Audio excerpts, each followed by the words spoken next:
En début 52, on m'a dit que vous allez directement en Indochine, il n'y a pas à tarder. Vous allez directement au Tonkin, le point le plus dangereux. Alors, on m'a dit que j'aille là-bas, on va vous affecter avec un chirurgien agrégé, un jeune.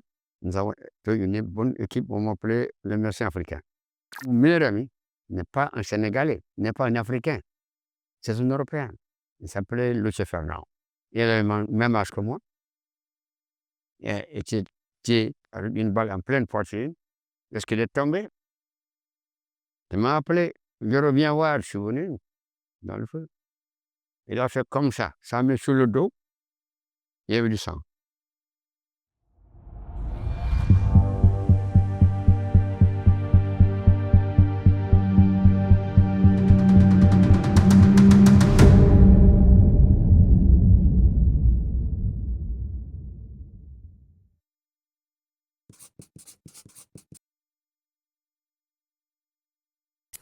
Je m'appelle Yoro Yao, homonyme de mon grand-père, le père de mon père. Je suis né le 8 juillet 1928, un petit village de la région de Fleuve, Dagana. J'ai grandi dans ce village-là. Je suis rentré à l'école en 1935, à Dagana, dans le même village. Alors, je ne suis pas élevé par mes parents paternels, mais maternels. Mes grands-parents, ma grand-mère et mon grand-père maternel qui m'ont élevé, qui m'ont appris la vie, qui m'ont appris le travail, l'endurance, qui m'ont suivi partout dans mes rêves et qui m'ont formé pour être un homme, mes grands-parents. Je ne cesserai jamais de les remercier. Alors, rentré à l'école en 1935, alors, la scolarité est une courte période. Parce que la guerre s'est déclarée en 1939, les écoles étant fermées, tous nos enseignants étaient les Européens, ils ont été mobilisés pour la guerre en 1945. On nous a dit de retourner dans le champ, les paysans, les bergers à la bergerie, les pêcheurs à la pêche. Rentrez de façon chez vous, on vous rappellera après la guerre. Donc, sans scolarité jusqu'en 1945-44. En 1944, on a repris nos extraits de naissance. Ils nous ont déduit 4 ans dans l'âge de jugement pour faire l'examen, la rentrée en 6e, à 12 ans. Donc, en 1944, j'avais 16 ans. Qu'est-ce que vous voulez faire à l'âge de 16 ans? Bon, je me suis dit que je ne pouvais pas rester à Dagana même, mais j'ai rejoint mon oncle, le frère de ma mère, qui était à Saint-Louis, qui était géomètre.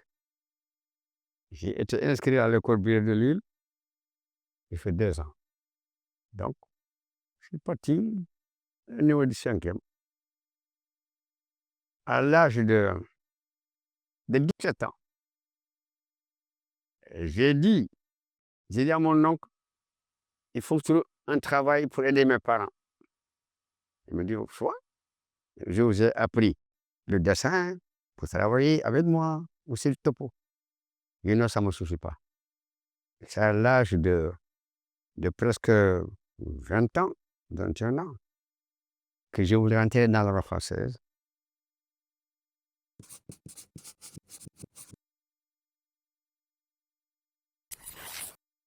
À cette époque-là, le recrutement se faisait une fois par an dans tout le Sénégal, dans tous les centres de Saint-Louis, des grandes villes, de Dagana, de Podor, de Matam et tout ça.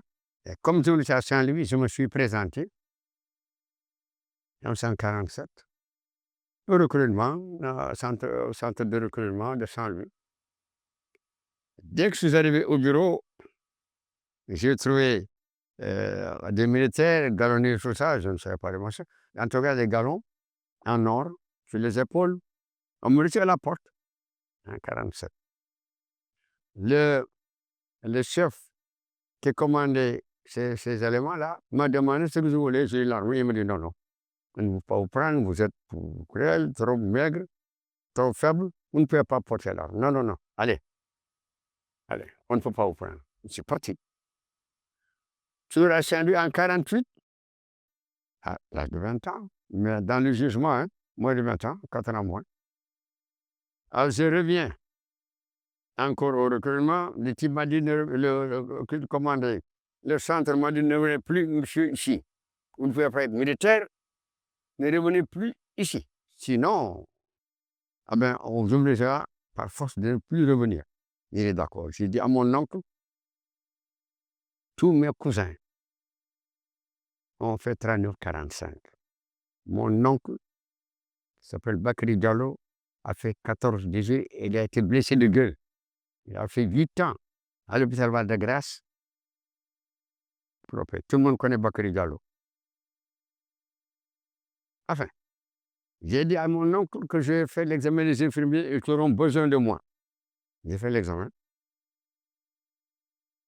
Oui, en 48. Admis, 49, 50, je sors comme infirmier du cadre local. J'ai dit, ça ne me suffit pas. Il me faut être agent technique. J'ai demandé à être affecté au bloc opératoire. Là où l'on coupe les pieds, les mains, tout ça, trépanation des crânes, tout ça. J'ai dit, d'accord. Je passe 1 an, c'est-à-dire en 51, pardon, en 50. Je passe un examen pour être agent technique de santé. Je sors avec ce diplôme-là. En 51, je me rappelle bien, en janvier 51, je viens au recrutement. On me dit, de toute façon, ça va, j'ai les papiers, on me dit, ne montre rien. Nous avons dit qu'on ne serait pas un très bon soldat. Il dit, mais j'ai mes papiers, on me dit, de toute façon. Au mois de mai, je reviens encore au centre. Le monsieur me dit, mais vos papiers là, nous sommes mal faits de ne pas avoir vos papiers. Où sont vos papiers? Je dis, voilà. Et pardon, mais c'est nous qui avons besoin de vous. Est-ce que vous là-bas, on va payer à boire une petite limonade gazelle là. On m'a donné une chaise, une petite bouteille de limonade gazelle. On me dit, c'est nous qui avons besoin de vous. Mais vous allez en Chine, hein? Je dis, d'accord. Il dit, mais je vous donne l'utilisation parce que dès qu'on vous prend, vous ne sortez plus, on vous donne la tenue et on vous embarque. Tout de suite, à Dakar Bango. On m'a permis, exceptionnellement, une utilisation pour aller avec mes parents à Dagana. À 170 km de Saint-Louis. Ils m'ont donné le billet de partir. Ils m'ont dit, revenez, hein, c'est nous qui avons besoin de vous, sinon on vous accompagne. Il dit, c'est pas la peine. Oui, ce sont eux qui avaient besoin de moi.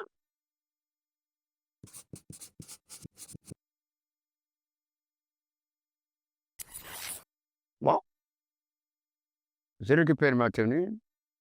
Une semaine après, on m'affecte au Mali. Je ne vais pas directement à Bamako, mais je vais directement au centre d'instruction. Parce que c'est actif, il faut que je reparte tout de suite pour l'Indochine. Mais il faut la formation militaire, l'emploi des armes, le maniement des armes. Vous voyez? Faire quelques combats pour être initié un petit peu dans le métier de soldat. Il faut ramper entre deux montagnes, on vous tire dessus, vous entendez le bas de siffler. Tout ça, c'est pour préparer la guerre. Ben, je fais 6 mois à Kati, centre d'instruction du Mali, où il y avait le diamant, le régiment. J'étais bien. On a voulu me retenir là-bas. J'ai dit, donc, je suis engagé pour aller en Indochine. Il me faut des décorations comme un cousin. Il me faut la guerre. Bon, on me dit donc, le prochain déchargement de relève, vous rejoignez Fréjus. Je suis venu à Fréjus et en début 52, on m'a dit, Quand vous allez directement en Indochine, il n'y a pas à tarder. Vous allez directement au Tonkin.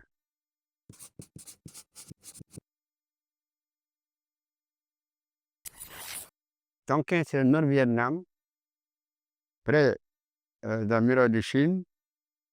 Vous voyez, le point le plus dangereux, parce que c'est là où il y a Dien Bien Phu.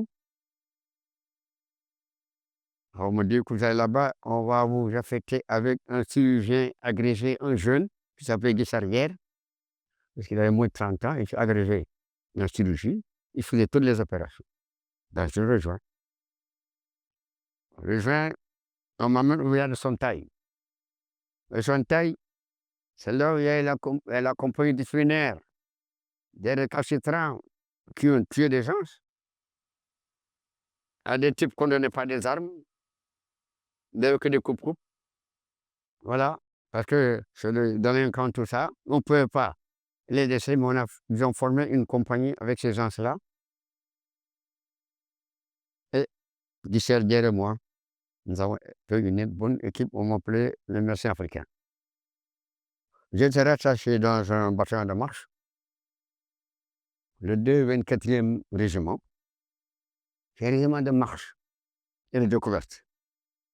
Alors, au Tonkin, c'est sur la ligne 4. Alors, c'est au bord du plus long fleuve d'Indochine, le fleuve rouge. Le fleuve rouge, qui fait plus de 2000 km, qui parcourt toute l'Indochine, qui se jette à l'intérieur de la Chine, du Chinois. Alors, avec des Sardiens, nous avons fait du bon travail, je sais pas. En tout cas, nous avons eu beaucoup d'attaques. Le long, presque près du mur, la muraille de Chine, pas trop loin, parce que Dien Bien Phu est à côté, pas trop loin. Le Tonkin est une région la plus dangereuse, la plus surveillée par les Chinois.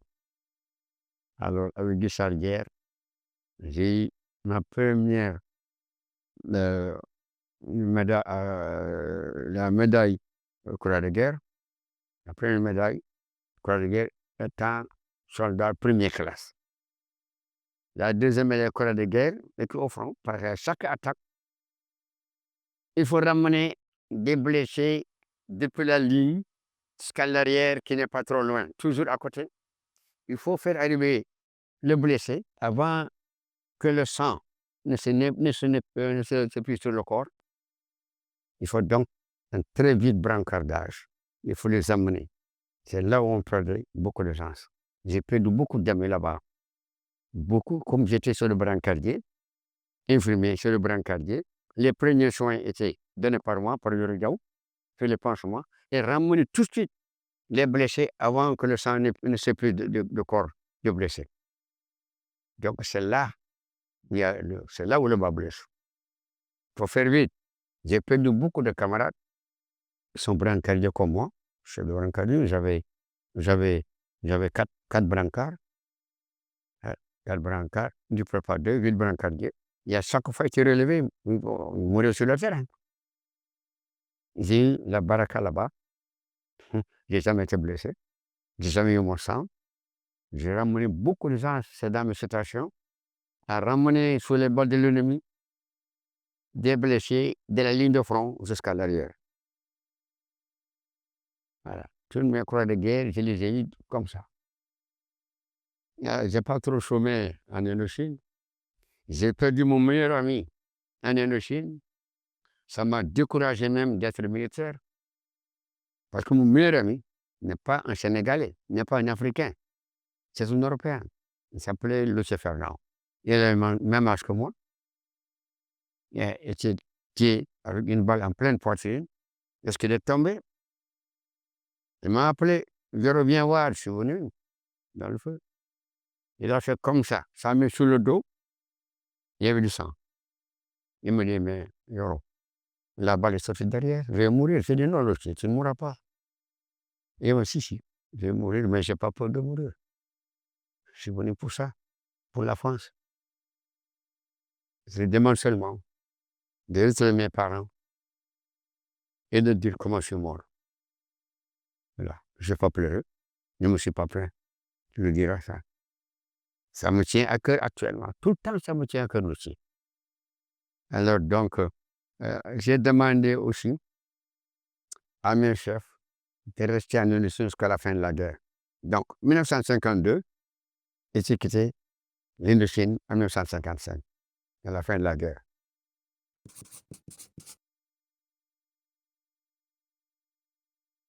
Le moyen tirailleur, c'est un langage militaire.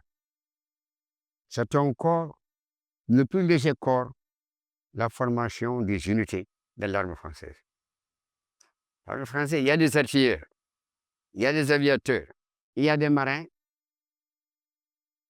et il y a ce corps-là, qu'on appelle tirailleur, est un corps très léger.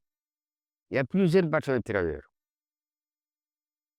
Il y a le 9e DIC d'infanterie, formé de tirailleurs, pas seulement d'Africains noirs, mais des Marocains, des Algériens, des Goumiers, des Malgaches.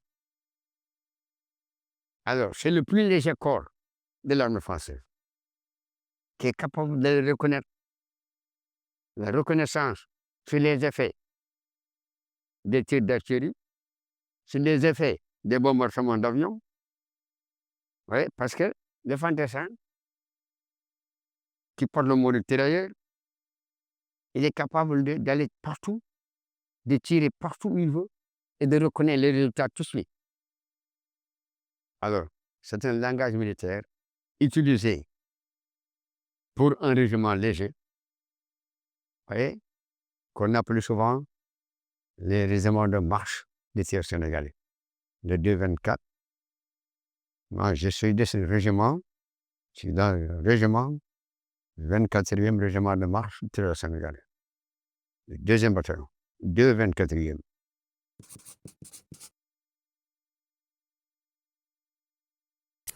Mes patrons, hein, alors surtout les médecins qui ont remplacé Guy Charrière, ils m'estimaient beaucoup. Ils savaient que Yoro était capable de ramener un chef blessé à l'arrière, donc ils m'ont permis beaucoup. Ils disaient, moi, je n'ai pas la bague de champ, comme on disait, pour une célèbre, tout ça. Et j'étais tout le temps volontaire dans le bataillon, à partir avec la section, parce que le bataillon ne partait pas tout seul, il y a les sections qui faisaient les patrouilles à une série de domaines et qui se sont souvent accrochés par l'ennemi. Ce sont ces accrochages-là qui nous faisaient beaucoup de morts et de blessés. Mais à chaque fois, on installait un poste pour rayonner les patrouilles sur des distances de 20-50 km pour surveiller la zone. Il y avait toujours un poste, un PA, point d'appui. Toujours. Le point d'appui, il y avait un canon qui tirait à 7 km autour. Et il fallait à chaque fois patrouiller pour voir est-ce que l'ennemi ne traverse pas par là. Et ainsi de suite, souvent, on se faisait accrocher. Alors, dans un jour de patrouille, moi, je n'étais pas présent. Ce jour-là, je n'étais pas présent. Ils ont ramené des hommes et des femmes au camp, au poste de la Fou. Ils ont ramené des femmes. Alors, parmi les femmes, il y avait 4 qui étaient jeunes femmes, des vieilles femmes, tout ça, des vieux hommes. Évidemment, parmi eux, il y avait des agents secrets, tout ça. J'ai vu une femme avec la poitrine complètement mouillée. Complètement mouillée. J'ai dit, mais de toute façon, c'est pas la seule, il fait pas chaud. Donc, j'ai dit à madame, Kisi, ça veut dire, c'est quoi ça?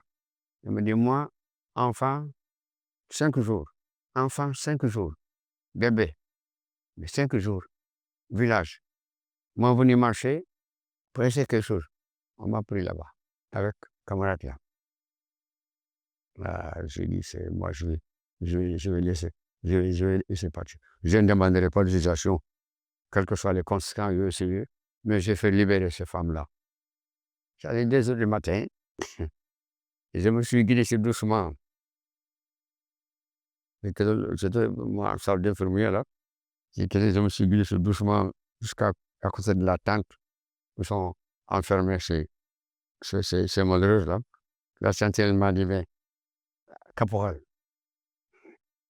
qu'est-ce que vous faites là? J'ai dit, je vais libérer les femmes là. Il m'a dit, non, non, non, j'ai dit, je vais libérer ces femmes. Il m'a dit, vous êtes responsable? J'ai dit, oui, je suis responsable. Je suis sorti. J'ai dit, et toi, qu'est-ce que c'est? J'ai dit, de partir. Ils sont glissés, ils sont partis. Et le lendemain, mon commandant de compagnie m'a appelé. Il m'a dit, Yoro, vous avez libéré les femmes? J'ai dit, oui, mon capitaine. Je ne vous ai pas demandé l'autorisation. Il m'a dit, oui, mais vous êtes traduit, j'ai voulu au tribunal militaire, là. J'ai dit, mais j'ai libéré, de mon point de vue, des personnes qui ne se battent pas contre vous. Ce sont des femmes, des innocentes. Mon capitaine, je voulais que vous je vous comprends. C'est très bien. Je n'ai jamais regretté. Quelles que soient les conséquences, je laisse partir. Je n'oublie jamais ça.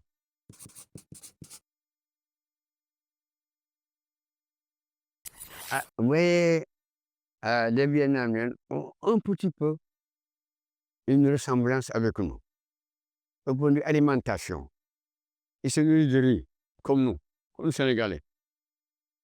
Mais la majeure partie, c'est des paysans qui sont isolés et qui vivent comme nous, en Indochine. Vous voyez, les Sénégalais, dès qu'ils sont venus en Indochine, ils ont commencé à parler vietnamien. Ils sont intégrés dans les campagnes. Ça a amené beaucoup de possibilités dans nos recherches et dans notre sécurité. Pourtant, il n'y a pas d'agent secret. Mais le plus souvent, il y avait le deuxième bureau là, qui nous orientait bien à cet effet-là. Ils nous ont dit, quand vous montez l'embuscade, écoutez les crapauds. Les crapauds croissent. Quand ils se taisent, il y a quelque chose. Il y a beaucoup d'eau. On marche sur des digues, mais il y a de l'eau partout. Écoutez bien quand vous êtes en embuscade. Écoutez les crapauds. Ce sont eux qui nous ont appris ça. Ils croissent. Dès qu'ils se taisent, il y a quelque chose. Préparez-vous, ce sont eux qui nous ont appris ça. Parce qu'il y en a qui étaient pour l'indépendance, mais il y en a qui n'étaient pas pour l'indépendance. Il y en a qui étaient pour les gérants français. C'était la paix. Ils ont vu que les Japonais étaient là-bas. Ils ont occupé une partie. Ils ne vivaient pas bien avec eux. Donc, nous, les Africains, on s'adaptait bien à l'alimentation. C'était du riz, avec des légumes et des poissons. Et de la viande, c'était pas les tchéboudiennes, évidemment. Mais c'est le riz. Matin et soir, manger du riz. Et des légumes, le manioc, beaucoup de patates, beaucoup de manioc, beaucoup de machin, comme chez nous.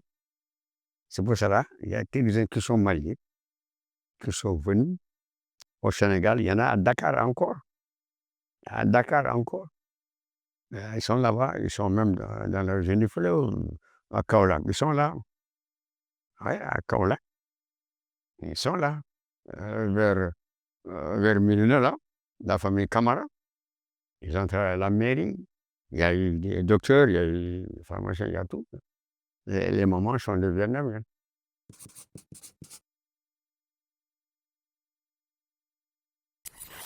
Après l'Indochine, comme je vous ai dit, j'ai fait presque 4 ans d'absence entre l'Indochine et la France. 4 ans. Dans l'armée, chaque année est représenté par 1 mois de CFC, congé de fin de campagne. Chaque année, vous avez 1 mois. Comme je me suis absenté presque 5 ans, j'avais 5 mois de CFC. Chez moi, Dagana, je suis arrivé la nuit. Arrivé devant la porte, j'ai dit salam alaikum. Personne ne me reconnaissait. J'avais laissé un chien. Ce chien-là est couru à mes pieds là. À mes pieds. Ah, en wolof, on a dit, ah, kii de xamuñ ko mais xaj bi xam na ko. Il ne s'imaginait pas que c'était moi. J'ai fait 5 ans d'absence. C'est ce chien qui m'a reconnu. Il y a ma mère, il y a mes tantes, il y a mes grands-parents, ma grand-mère et mon grand-père. Personne ne m'a reconnu. Tout le monde est dans la cour. Je dis, en tout cas, on ne connaît pas ce type-là. Mais les chiens le connaissent. Alors, ils se sont levés. Ah,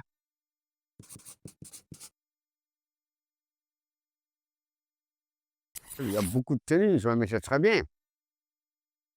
Je me mettais très bien. Alors, j'ai rencontré un 14 juillet, une fête française, 14 juillet.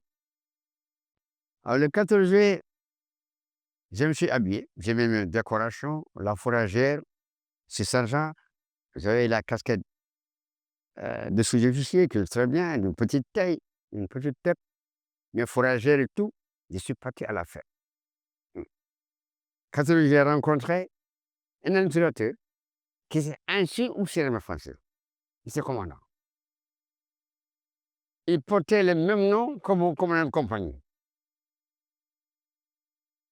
Il s'appelait Touré, avec T, pas accent aigu. Et à la fête, tout le monde était présent, tout le village et tout ça. Il y avait les chevaux, il y avait tout le monde. Dès que je suis venu, ce jour-là, j'étais très content. Le préfet, le commissaire que je suis levé, il y avait son adjoint, il y avait les interprètes, il y avait tout. Il est venu à ma rencontre. Il m'a donné la main. J'ai eu quelques bises, à gauche, à droite. Il m'a pris à l'épaule. Il m'a dit, asseyez-vous à côté de moi.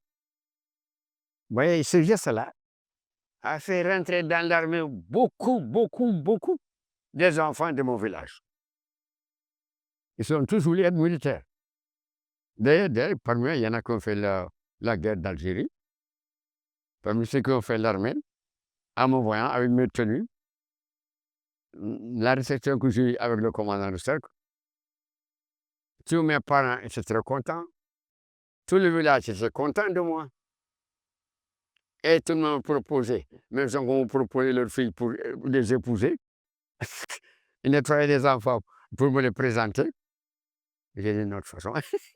Ils nettoyaient bien.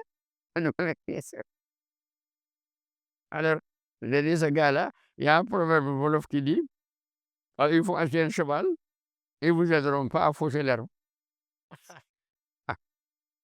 Et pour nous, le cheval. Alors, tout le monde, mes oncles sont machin, chaque jour, j'avais une fille qui se présentait, bien parler, tout ça, pour que je l'épouse. J'ai dit non, de toute façon.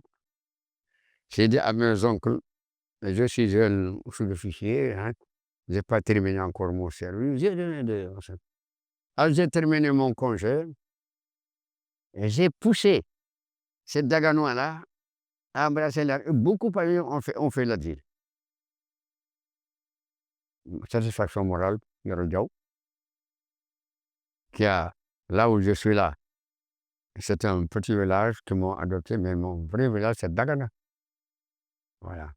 Donc, le fait d'aller dans l'armée française, ça a permis à des Daganois d'aller en France, d'embrasser la civilisation française, de l'armée française, de finir comme des officiers. J'en connais les Ablaye Mbaye et consorts. Tout ça, ils ont fini officiers, des commandants. Voilà, les Daganois, qui ont grâce à Diaw, nous ont fait l'armée. Et voilà.